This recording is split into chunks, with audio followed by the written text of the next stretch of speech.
नमस्कार। सबसे बड़ा सवाल में आपका स्वागत है और मैं हूं आपके साथ वक्ता।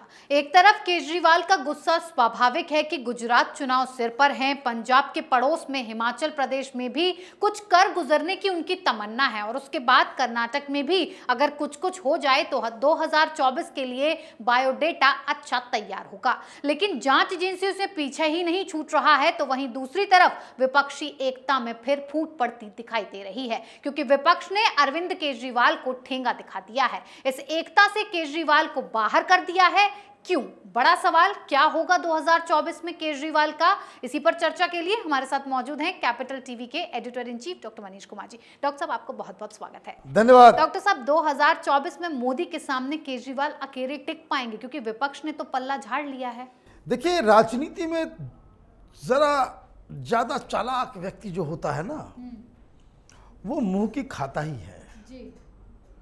आप ये समझिए, जिस पार्टी का फैलाव एक दो जगहों पे हो,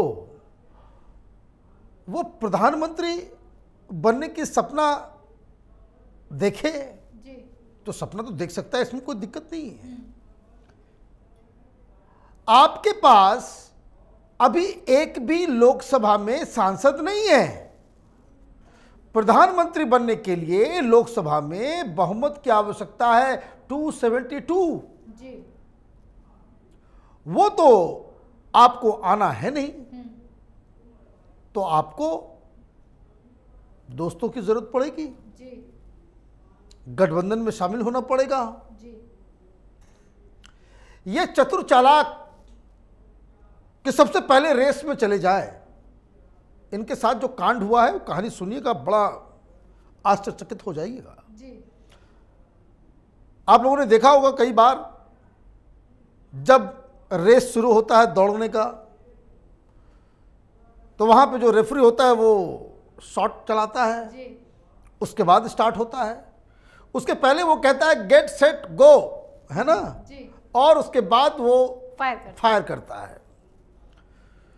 तो ज़्यादा अक्लमंद जो लोग होते हैं वो शॉट मारने से पहले ही वो कूद जाता है ना। आप एक दो बार ऐसा कर दोगे तो क्या होता है, फिर रेफरी उसको कहता है डिस्क्वालीफाइड, बाहर जाओ जी, है ना। केजरीवाल अर्ली स्टार्ट ले लिए, शॉट अभी चलाने का वक्त आया नहीं था और इन्होंने घोषणा कर दी कि हम प्रधानमंत्री, हम प्रधानमंत्री, हम प्रधानमंत्री। सारी विपक्षी पार्टियों ने एक ही मूड बना लिया है जी। मतलब आप समझ लीजिए कि इस व्यक्ति की वजह से पूरा का पूरा ये जो एक ड्रामा भी चल रहा था, इमेजिनेशन में ही चल रहा था कि पूरा देश एक साथ एकजुट हो जाएगा जी। उस पूरे स्ट्रेटजी का इसने अकेले हवा निकाल दिया जी। This man is not trustworthy.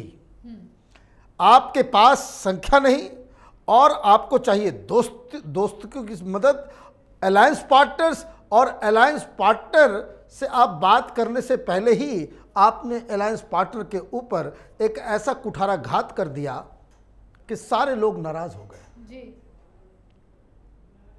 Mamata Banerjee आई, उन्होंने कहा भाई हम देश में एक विपक्ष का एक फेस होना चाहिए जी। सब लोग एकजुट हो जाओ। भाई गई मिलने, सोनिया गांधी से भी मिली, अरविंद केजरीवाल से भी मिली जी। नीतीश कुमार से भी मुलाकात हुई। नीतीश कुमार आए, वो भी प्रधानमंत्री बनना चाहते हैं जी। उन्होंने भी सोनिया से मुलाकात की। केजरीवाल के पास आए, सबसे मिल रहा है, क्योंकि ये तरीका है कि एक बड़ी पार्टी को हराने के लिए जी। और आपको माने आप देखिए, जो सियारों की जो टोली होती है, फॉक्सेस, उसको करना है शिकार किसका? शेर की जी। मोदी शेर है और ये सब फॉक्सेस, सियार, है ना। ये जो है लीडर दो प्रकार के होते हैं। पॉलिटिकल साइंस की किताबों से मैं कोई जानवर से तुलना नहीं कर रहा जी। है ना। लायन एंड फॉक्सेस की थ्योरी है पेरेटो की। तो वो उस थ्योरी के तहत ये सियार हैं, ये तमाम। और आप तो तभी उस शेर के ऊपर आप हमला कर सकते हो, शिकार कर सकते हो, मुकाबला कर सकते हो, इवन जब पूरा का पूरा सियारों का जो जत्था है वो एक साथ रहे। उसमें से एक सियार जो है वो अकेले शेर के पास चला गया हमला करने, तो क्या हालत होगी? वही हालत इनकी हो रही है। ये आदमी न घर का रहा न घाट का रहा। केजरीवाल अपनी चालाकी की वजह से क्या किया केजरीवाल ने, अब इसको समझिए। केजरीवाल ने बातचीत तो की, लोग गए मिलने के लिए, लोग इससे मिलने के लिए आए, चाहे वो ममता बनर्जी और नीतीश कुमार। इसको लगा कि अब तो हम प्रधानमंत्री बने ही बने, क्योंकि दूसरों के पास कोई चारा नहीं है मेरे अलावा। मुझे बस किसी तरीके से 30-40 सीट मिल जाए, उससे फिर हमारा पूरा खेल बदल जाएगा। TINA factor, there is no alternative. उसके तहत मैं प्रधानमंत्री बन जाऊंगा, ये इसके ख्यालात हैं। लेकिन इसने गड़बड़ क्या कर दी? इसने समय से पहले ही कह दिया कि प्रधानमंत्री का उम्मीदवार मैं हूं। अभी ममता सामने आई नहीं, नीतीश कुमार सामने आए नहीं, राहुल गांधी ने भी ये नहीं कहा कि मैं ही अकेला चेहरा हूंगा, केसीआर ने भी नहीं कहा कि मैं ही मुख्यमंत्री प्रधानमंत्री का चेहरा बनूंगा, लेकिन इसने पहले ऐलान कर दिया। जैसे ही इसने ऐलान किया, सारी तो घाघ बैठे हुए हैं। अभी तो जुम्मे 5 दिन आया है। इसको राजनीति का मतलब झूठ फरेब, धोखेबाजी, दूसरे को धक्का देकर के आगे निकल जाने का धंधा, इसको ये राजनीति से ये समझ में नहीं आता है कि एक टीम में कैसे काम किया जाता है। इसलिए इसने तो सारे लोगों को निकाल दिया। अब 3-4 खबरें आ रही है। नीतीश कुमार अपने नजदीकियों से कह रहे हैं कि सब कुछ हो जाएगा, केजरीवाल से दूरी बना करके रखो। और इसीलिए क्या हुआ, नीतीश कुमार अखिलेश यादव के साथ पहुंच गए। उन्होंने अपने लिए प्लानिंग बना ली कि केजरीवाल के साथ कोई रिश्ता नहीं होना चाहिए। ममता बनर्जी नाराज है, वजह दीदी दीदी दीदी करते। और क्या हो रहा है इसमें? भाई राहुल गांधी को ईडी बुलाती है, सारे लोग कहते हैं कि भाई पॉलिटिकल वेंडेटा है। इवन शिवसेना के संजय राउत को पकड़ा गया, केस में मेरिट है डिमेरिट है वो उस पर मैं नहीं जा रहा, लेकिन ममता बनर्जी कहती कि भाई अन्याय हो रहा है। शरद पवार कूद के आके कहते हैं कि भाई अन्याय हो रहा है। कांग्रेस पार्टी के लीडर्स कहते हैं कि भाई ये तरीका ठीक नहीं है, जो आदमी आपके खिलाफ बोलेगा आप उसके खिलाफ कार्रवाई। लेकिन इसने लाइन तोड़ के सबसे आगे जाके खड़े होने की कोशिश की। अब क्या हो रहा है? कांग्रेस पार्टी ये कह रही है कि ठीक कार्रवाई हो रही है, ममता बनर्जी कह रही है यही डिजर्व करता है।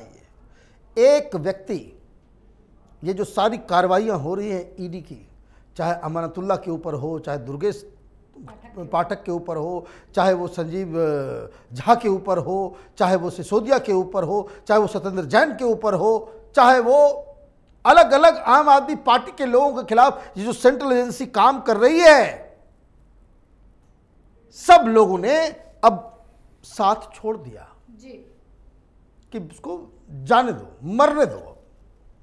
ज्यादा अक्लमंद बनता है, इसको भुगतने दो। अब इसके साथ कोई सिंपैथी नहीं। और टेलीविजन डिबेट में कुछ दिन पहले तक कांग्रेस पार्टी भी ये कहती थी कि नहीं नहीं नहीं छोड़ दो कुछ दिन, लेकिन इसने जैसे ही वो प्रेस कॉन्फ्रेंस, मनीष सिसोदिया ने कहा कि 2024 में सब सवाल पूछ रहे हैं मोदी वर्सेस हु, तो ये हु का आंसर मिल गया मोदी वर्सेस केजरीवाल। और इसलिए ऐसी मुश्किल में अब केजरीवाल आ गए हैं कि ये इनके साथ आज कोई खड़ा नहीं है। दूसरी दिक्कत, आपने घोषणा कर दी, आप अपनी पार्टी का कन्वेंशन बुलाते हैं। भाई ये काम तो नीतीश जी ने भी नहीं किया, ये काम तो ममता ने भी नहीं की, राहुल गांधी यात्रा पे चल रहे हैं, उन्होंने घोषणा अभी तक कुछ नहीं की, लेकिन आप नेशनल कन्वेंशन बना रहे हो और उसमें कह रहे हो कि भाई हमको तो देश को सुधारने के लिए ही भगवान कृष्ण का अवतार बन के मैं आया हूं। मैंने बताइए, एक को पहले सपना आ रहा था तो सपना में ही कृष्ण जी ने कह दिया भाई योगी से मत भिड़ो, वो सपना भूल गए, याद नहीं रहा जी। और जो याद रहा कि भाई कृष्ण भगवान आए थे लेकिन क्या बोले वो याद नहीं रहा, देखिए हाल। तो आप इस तरह का तमाशा आप करना आपने चालू कर दिया। और दूसरा कि कांग्रेस पार्टी, टीएमसी और सारे लोग अब धीरे धीरे करके कि भाई ये केजरीवाल ये संघ का एजेंट है, ये आर्गुमेंट दिया जा रहा है। ये सारी विपक्षी पार्टियों ने ये सोच लिया, ये तय कर लिया है कि केजरीवाल को आरएसएस का एजेंट बता दिया जाएगा कि भाई ये बीजेपी को जिताने के लिए चुनाव लड़ रहा है जी। आप समझिए कि ये कहां लड़ रहा था, कहां इसको दिक्कत क्या है, ये ओवर एस्टिमेट करने का। ये जो आत्मकामी व्यक्ति होता है ना, नार्सिसिस्ट, इसको लग रहा है कि मैं पीछे आगे खड़ा हूं, पीछे पूरी दुनिया मेरे साथ खड़ी है।